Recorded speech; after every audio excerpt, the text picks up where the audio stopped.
নমস্কার বন্ধুরা, আমি সন্তু সন্তু মানসী রান্নাঘরে তোমাদের সবাইকে স্বাগত। তো আজকে নতুন রেসিপি দেখাচ্ছি। তো ফলুই মাছের টক বানাবো, টক বা অম্বল। তো দেখতে থাকো। কড়াইতে আমি আগে থেকে তেল দিয়ে দিলাম, গ্যাস জ্বালিয়ে দিয়েছি, তেল গরম হোক। ফলুই মাছের টক বানাবো। তো দেখো বন্ধুরা, মাছগুলো আমি ছেড়ে দিচ্ছি। তো মাছগুলো আমি ছেড়ে দিলাম, ভালো করে ভেজে নিচ্ছি। তো এখানে বন্ধুরা আগে থেকে আমি তেঁতুলটা ভিজিয়ে নিয়েছি একটা পাত্রে। যেহেতু ফলুই মাছের টক বানাবো, সেই জন্য আগে থেকে তেঁতুলটা ভিজিয়ে নিয়েছি।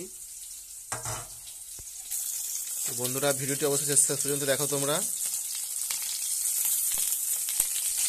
তো বন্ধুরা, দেখতেই পাচ্ছ মাছটা আমি উল্টে দিলাম। মাছগুলো ভালো করে লাল করে ভেজে নেবো। ভালো করে লাল করে ভেজে নিচ্ছি বন্ধুরা, দেখতেই পাচ্ছ। তো বন্ধুরা, হয়ে গেছে। এবার মাছটাকে তুলে নিচ্ছি একটা পাত্রে।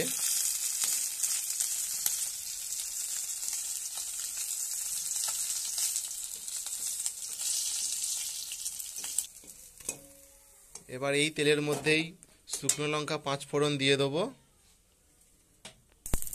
5 ফোড়ন দিয়ে দিলাম। এবার শুকনো লঙ্কা ছিঁড়ে দিয়ে দিচ্ছি। লাল হয়ে গেছে। এবার এর মধ্যে তেঁতুলের জলটা ঢেলে দেবো। তেঁতুলের জল ঢেলে দিচ্ছি। তো বন্ধুরা, তেঁতুলের জলটা দিয়ে দিলাম। খুব সহজভাবে এটা করা যায়। তো দেখো বন্ধুরা, ঝোলটা ফুটে গেছে তেঁতুলের টকটা। স্বাদ মতো লবণ দিয়ে দিচ্ছি। এবার হলুদ গুঁড়ো দিয়ে দিচ্ছি একটু। এবার একটু সর্ষে বাটা দিয়ে দিচ্ছি। তো বন্ধুরা, দেখতেই পাচ্ছ ঝোলটা ফুটে গেছে। তো মাছগুলো এবার ঢেলে দিচ্ছি এর মধ্যে, ভেজে রাখা মাছগুলো। ভালো করে ফুটিয়ে নামিয়ে নেব। তো খুব সহজভাবে এটা করা যায় বন্ধুরা, দেখতেই পাচ্ছ খুব কম সময়ে। দেখো বন্ধুরা, হয়ে গেছে, এটাকে নামিয়ে নিচ্ছি।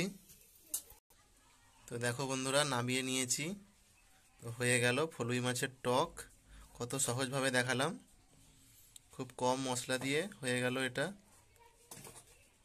তো ভিডিওটি ভালো লাগলে অবশ্যই আমার চ্যানেলটিকে সাবস্ক্রাইব করে দিও বন্ধুরা। আর আমার চ্যানেলটিকে শেয়ার করো, কমেন্ট করো। ভিডিও এখানেই শেষ করছি।